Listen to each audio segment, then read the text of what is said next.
দয়ার নবীজি কোন বাদেশে আছেন ঘুমায়া, দয়ার নবীজি ওই বাদেশে আছেন ঘুমায়া। যে নবীজির নূর আল্লাহ তাআলা ইব্রাহিম খলিলুল্লাহকে দিয়ে দিলেন, সারা সঙ্গে বিয়ে হয়ে গেল, সুন্দর সংসার শুরু হয়ে গেছে। আমি মুখ্য কথা বলার জন্য বলি, ওগো এই দুনিয়ার মুসলমান শুনে রাখুন, জানা কথা তো আপনাদের জানিয়ে দিয়ে যায়। ইব্রাহিম খলিলুল্লাহ আল্লাহ তাআলা নবুয়ত দিলেন, নমরুদ অত্যাচার শুরু করে দিল। এমন ঘটনা ঘটে গেছিল, ইব্রাহিম খলিলুল্লাহকে আগুন কুণ্ডে ফেলা হয়েছিল। আল্লাহ দেখিয়ে দিয়েছে ইমানদারদের সুপার পাওয়ার। আগুন কুণ্ডে যখন ফেলার জন্য চরক তৈরি হলো, চরক তৈরি হওয়ার পর শয়তান যুক্তি দিয়েছে, সর আগুনের এত গতি, ওই গতির কাছে ইব্রাহিমকে ফেলার মতো কোনো ক্ষমতা নাই, যে ফেলতে যাবে সেই তো পুড়ে ছাই হয়ে যাবে। আর কেমন করে ইব্রাহিমকে আগুন কুণ্ডে ফেলা যায়? কত অত্যাচার হয়েছে। মুসলমানেরা, আজ আমাদের নামাজ পড়া বাধা কেউ দেয় না, তবু মসজিদে আমরা যাই না। যখন করোনার সময় বললো মসজিদে যেও না, আল্লাহ জায়গা আর পাওয়া যায় না, হয়নি? করোনার সময় আল্লাহ সরকার বললো তোমরা ভিড় জমায় না, তখন মানুষেরা মসজিদের থেকে বেশি ধাবিত হলো। আর এখন সরকার বলেছে, আমরা বলছি যে মসজিদের থেকে এসো, আর আসে না। আল্লাহ, হে দুনিয়ার মুসলমানেরা, ইমানদারেরা, আমার মা বোনেরা, ওই সময় চাবক তৈরি করেছে আগুন কুণ্ডে ফেলার জন্য। যখন আগুন কুণ্ডে ফেলার চেষ্টা করে, কিন্তু সেখানে যাওয়ার সুযোগ তো কারণ শয়তান এসে বললো, এমন একটি চরক তৈরি করো যে চরকের উল্টো পাকে দড়ি ঘুরবে, ঘোরার পর ফসে যাবে, ছিটকে আগুনে পড়ে যাবে, গোটা বডিটা পুড়ে ছারখার হয়ে যাবে, একাকার হয়ে যাবে। যুক্তি মতো সেই রকম ভাবে চরকটাকে ঘোরানোর চেষ্টা করে, কিন্তু ঘুরে না। এই সময় ভাবতে শুরু করলো, হাই হাই হাই হাই, তাহলে কি ইব্রাহিম জাদু করলো নাকি? যে চরক কেন করে না, আগুন দাও দাও করে জ্বলছে, ইব্রাহিমকে আগুন কুণ্ডে ফেলা হবে। এইরকম অবস্থা শুরু হয়ে গেছে। চরক কিন্তু ঘোরানোর সুযোগ আর কারণ।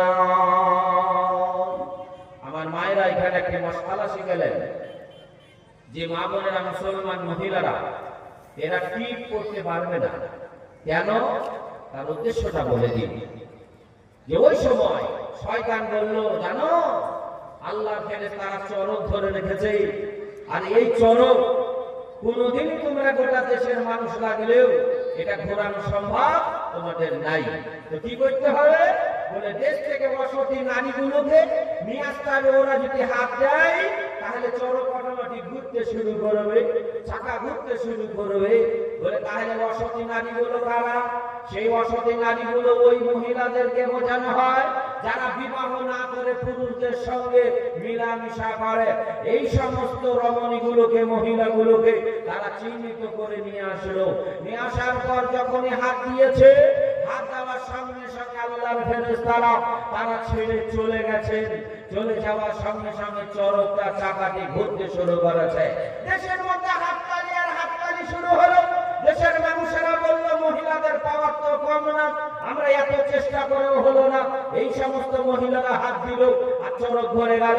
চরক ঘুরতে ঘুরতে ইব্রাহিম নবী আগুন কুণ্ডে যখন ফেলা হলো, আল্লাহ তাআলা নিষেধ করে দিলেন, আগুনের আমার পয়গম্বরকে আগুনে তার পুড়িয়ে দিবি না। কোনি বানাদা ওয়া সালামান আলা ইব্রাহিম। আল্লাহ তাআলা আগুনকে শীতলময় বানিয়ে দিলেন। এবার কি হলো? ওই মহিলারা যারা হাত দিয়েছিল চরকে, ওই বাদশা তাদেরকে পরিচয় দেওয়ার জন্য তাদের কপালে একটা করে টিপ পরিয়ে দিয়েছিল, জানিয়ে দিয়েছিল, শোনো এরা বিরাট নেকির কাজ করেছে, আমাদের দুশমন ইব্রাহিমকে আগুনে ফেলেছে। এটা তাই পরিচয় তারা দিয়েছিল। এটা আদেও তারা কি? তারা হচ্ছে বসতি নারী, এরা ব্যভিচারিণী নারী। এই জন্য ইসলাম নিষেধ করেছে মায়েরা, কেউ টিপ পড়বেন না, টিকলি পড়বেন না। যদি ওই ইতিহাস খোঁজা যায় তো মিলে যাবে। আপনার আল্লাহ ইজ্জত দিয়েছে, আপনাদের সম্মান দিয়েছেন। মা বোনেরা, আল্লাহ আপনাদের এত সম্মানিতা করেছেন, তার কারণে আপনি কেন টিপ পড়ে নিয়ে আপনি জানিয়ে দেবেন যে আমরা ওই লোকগুলো যে আমরা ইব্রাহিমকে আগুনে ফেলেছিলাম। নাউযুবিল্লাহ। এই জন্য মায়েরা, কেউ মুসলমান মা বোনেরা টিপ পড়বেন না, ছেলেদেরকে টিকলি দেবেন না, এটা নিষিদ্ধ করা হয়েছে, নিষেধ করা হয়েছে। আপনারা এগুলো পড়বেন না। খাস করে লাল টিপ তো দেওয়া যাবে না, কালো টিপও দেওয়া যাবে না। এক কথা, টিকলি টিপ কপালে দেওয়া যাবে না।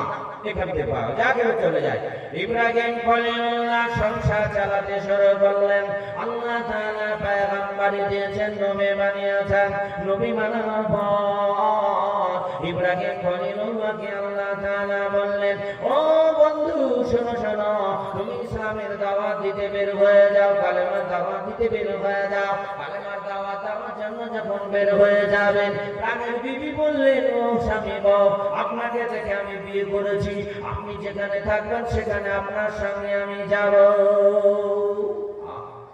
স্বামী স্ত্রী কত মহাব্বত, বড় লোকের কন্যা, ইব্রাহিমের সঙ্গে বিয়ে হয়েছে, মাথার তাজ বানিয়ে নিয়েছে।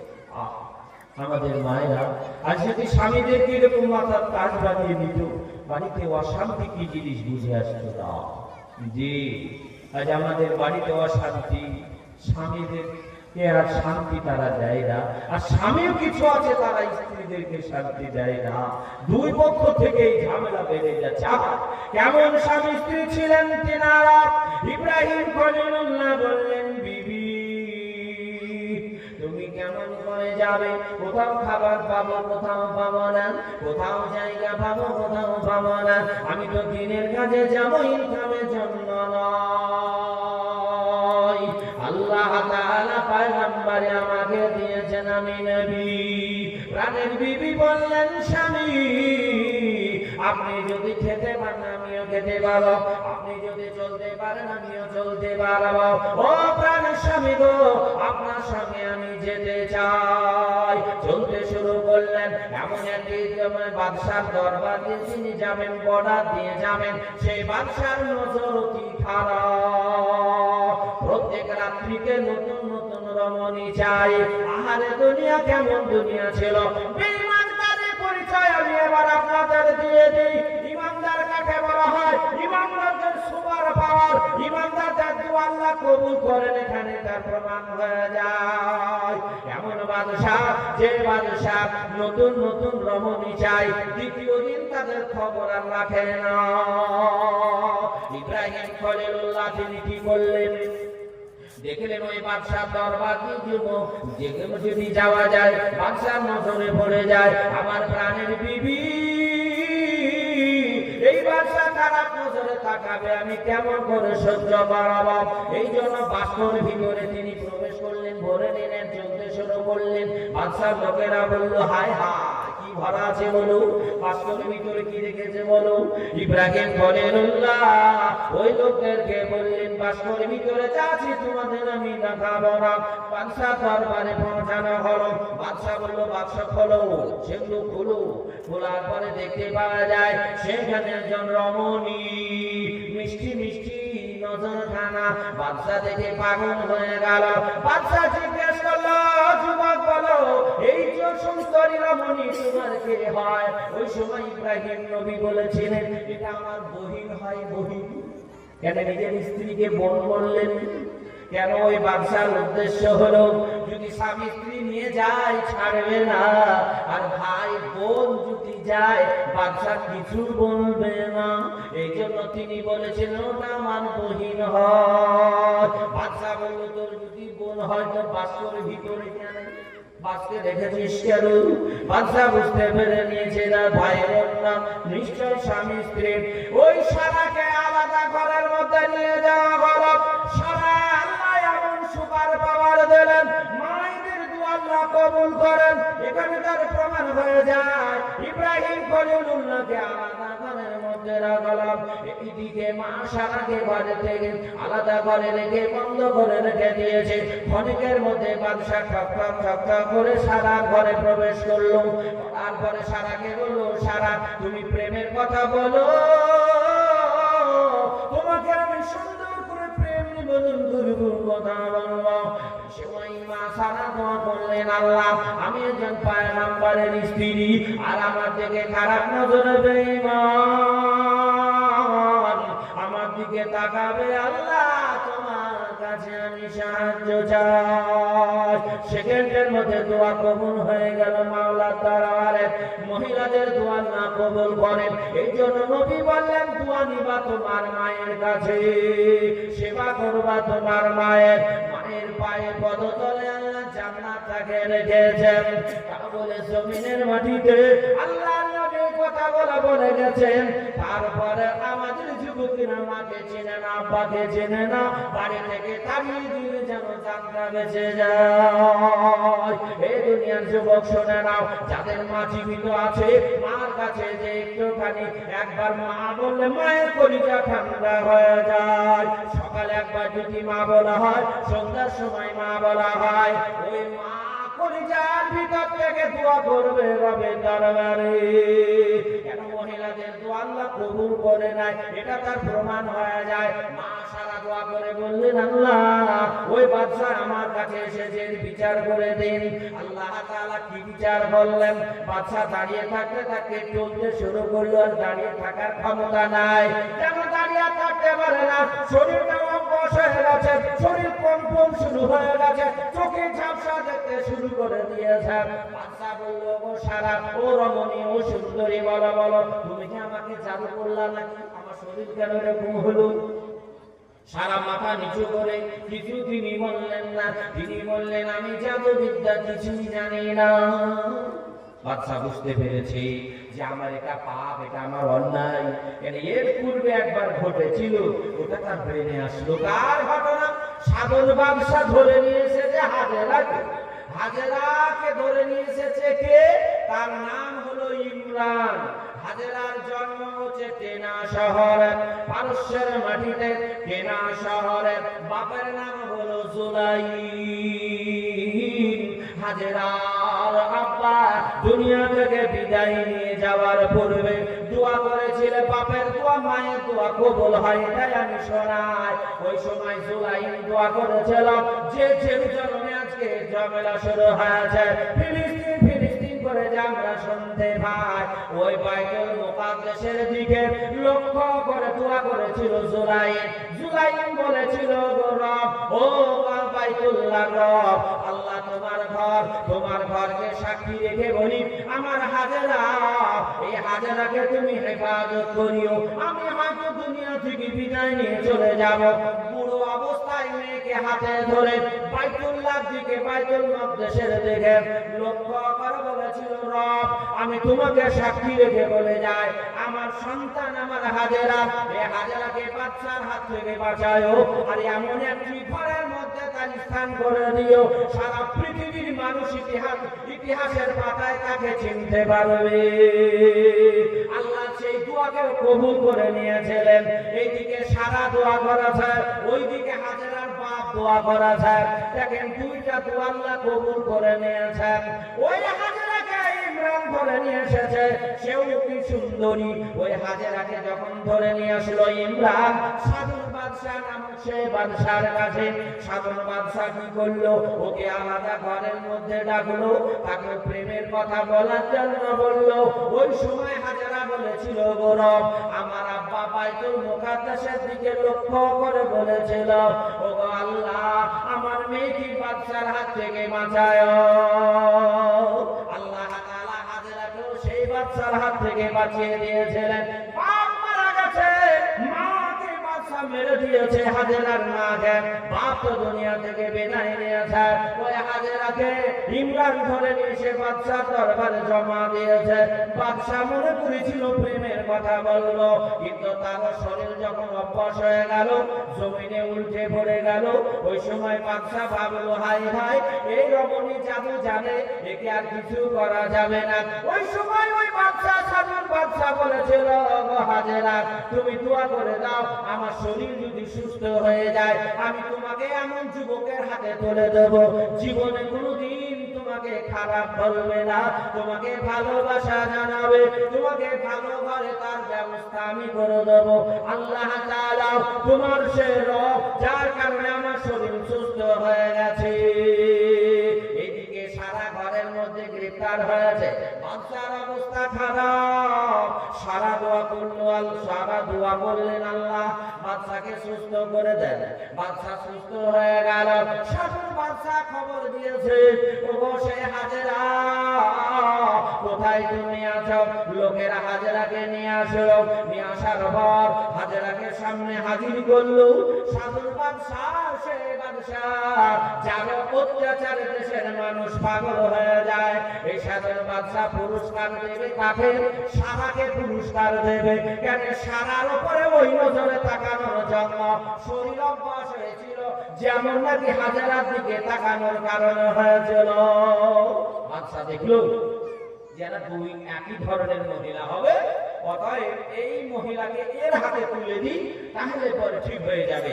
আল্লাহ তাআলা কত মহান দেখেন। বাদশা অন্যায় করলো, তার জন্য পুরস্কার দিচ্ছে তাকে, হাজেরাকে সারার হাতে। সারা দাঁড়িয়ে রয়েছে। এই সময় হাজেরাকে নিয়ে আসলো। নিয়ে আসার পর বললো, শোনো, আমি যে অন্যায় করেছি তার জন্য এই হাজেরাকে তোমার হাতে তুলে দিলাম, তুমি নিজের বোন হিসাবে রাখবা, এর বাপ নাই মা নাই, আমি তার গার্জেন। মা সারা সেই সময় বলেছিলেন যে আমার গার্জেন রয়েছে। গার্জেনটা কি? বলে আমার স্বামী। স্বামী স্ত্রী কত তাজ। আজ আমাদের বলে কয়টা পয়সা পেলে বলে কি করে শাড়ি দিব। আল্লাহ দেখবে নিজের সমাজে বাস্কর ভিতরে আলমারিতে আবার কি সেই সুটকেস বলে না, সুটকেস না কি কেস, ওতে দেখবেন শাড়ির উপরে শাড়ি, শাড়ির উপরে শাড়ি, কাউদের সময় জামদানি শাড়ি চায়। এটা আমাদের মহিলা স্বামীর দিকে তাকায় না, ভাবে দেশের পাড়ার লোকেরা জানবে 20খানা শাড়ি আছে, জবাব দিতে হবে কিয়ামতের দিন। ফজল খরচ, যারা ফজল খরচ করে ওরা শয়তানের হাত। সাবধান ভাইরা। সেই সময় মা সারা তিনি কি করলেন? তিনি বললেন, আমার মালিক রয়েছে, আমার মালিক যদি অনুমতি দেয় তাহলে আমি ওই মহিলাকে আমি নেব। মা সারা স্বামীর দিকে ইঙ্গিত করলেন। এই সময় বাদশা ইব্রাহিম নবীকে সামনে নিয়ে আসা হলো। জিজ্ঞাসা করা হলো, ইব্রাহিম, তোমার বিবির এত সুপার পাওয়ার আমার জানা ছিল না, আমি অন্যায় করেছি, সেই জন্য আমি পুরস্কার দিতে চাই, এই পুরস্কার তুমি নিয়ে নাও। ইব্রাহিম নবী বললেন, সারাকে বিবি রে, তোমাকে পুরস্কার দিচ্ছে, কেউ যদি পুরস্কার দেয় নিতে হয়, কেউ দাওয়াত দিলে বলে নিতে হয়, পুরস্কার কখনো ফিরিয়ে দিতে হয় না। আমার নবী বলেছেন, কেউ যদি তোমাকে দাওয়াত দেয় ওই দাওয়াতটা তোমাকে নিতেই হবে। ভাই ভাই মারামারি হতে পারে, বড় ভাই ছোট ভাই মারামারি করেছে, ছোট ভাইয়ের মেয়ের বিয়ে লেগেছে, ছোট ভাই ছোট হয়ে বড় ভাইয়ের বাড়ি গেল, ভাই রে বড় ছিল তুমি, আমি ছোট ভুল করেছি ভাই, আমার মেয়ে গতকালকে সামনে কালকে বিয়ে হবে, এই সামনে বিয়ের দিন তোমাকে সেখানে যেতে হবে, একটু দোয়া করতে হবে ভাই রে, যেমন না হয়েছে ক্ষমা করে দাও। ছোট ভাই যদি বড় ভাইয়ের বাড়িতে যায়, যাওয়ার পরে কথাগুলো বলে, যতই পাষাণ হৃদয় হোক না কেন, সেই বড় ভাই কখনো ফিরিয়ে দিতে পারবে না। আল্লাহর নবী বললেন, কোন ব্যক্তি কোন দুশমন তোমার বাড়িতে সে যদি দাওয়াত দেয়, দাওয়াত তুমি কবুল করবা, আর বেসম্মান করবা না, যাওয়া না যাওয়া তোমার ব্যাপার। দাওয়াত দিব দাওয়াত কবুল করলাম, কিন্তু যেতেও পারে না, যেতে পারে, যেতে হবে, এটা কোনো ইসলাম বলেনি।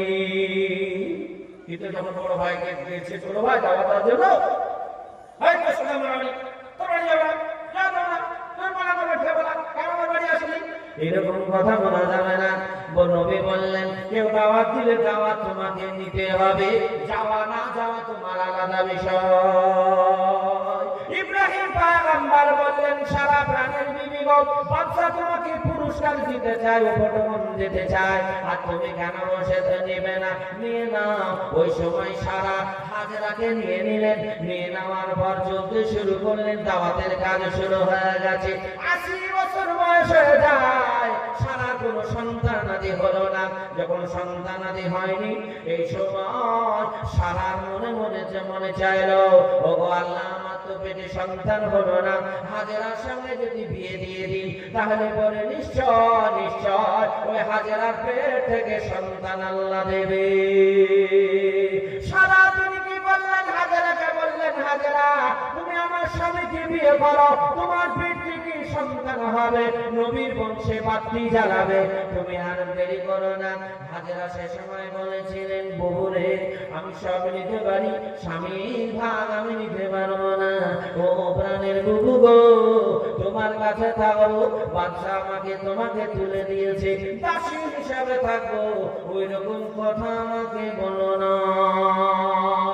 মা সারা সেই সময় বললেন, ও হাজেরা, আমার কোনো সন্তান নাই বলে, নবীর বংশে বাকি জানাবার কেউ নাই। ও হাজেরা, তুই আমার স্বামীকে বিয়ে কর, আল্লাহ যদি তোর পেট থেকে সন্তান দেয়, এই সন্তানের কারণে সারা পৃথিবীর মাটিতে বাতি জ্বালাবে। হাজেরা সম্মতি দিলেন, স্বামীকে ধরে গিয়ে বললেন, স্বামী গো, আপনাকে হাজেরাকে বিয়ে করতে হবে, কেন আমার সন্তান নাই, সেই জন্য আপনি বিয়ে করুন। ওই সময় ইব্রাহিম নবী বললেন, কোনো অসুবিধা নয়।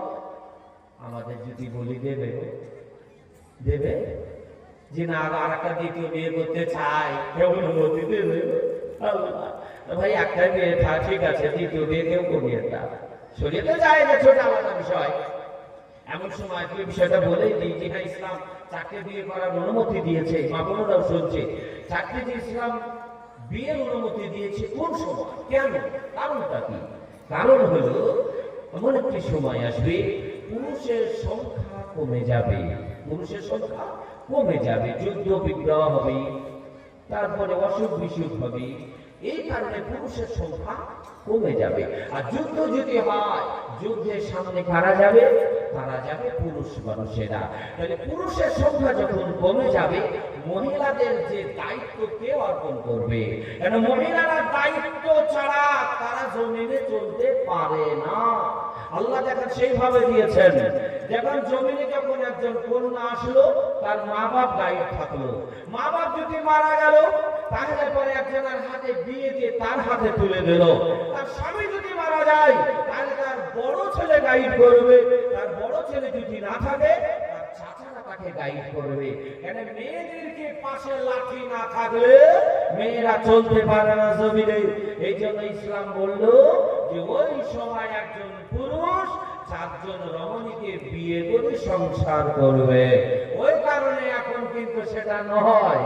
এখন আপনার একটা ওটাকে আপনি তেল হলুদ সুন্দর করে মাখিয়ে, ভালো শাড়ি পরিয়ে, সোনা দানা দিয়ে ওকে যত্ন করে রাখেন, ওটাই আপনার ভালো। দ্বিতীয় যদি বিয়ে করতে যান, শোনা রাখুন, পুরাতন গাড়ি রাস্তায় চালালে টায়ার বাস্ট, ট্যাঙ্কি ফুটো, ওই রকম দ্বিতীয় বিয়ে করলে পরে শুধু পানি মারতেই হবে। সেই জন্য একটাই যথেষ্ট, দ্বিতীয় বিয়ের বউ মনে করেন না সে ক্ষমতা ঘোড়ার নাই। সতীয় সম্মানিত আমার মা বোনেরা, আমার বাজারেরা, ইব্রাহিম খলিলুল্লাহ দ্বিতীয় বিবাহ করলেন হাজেরাকে।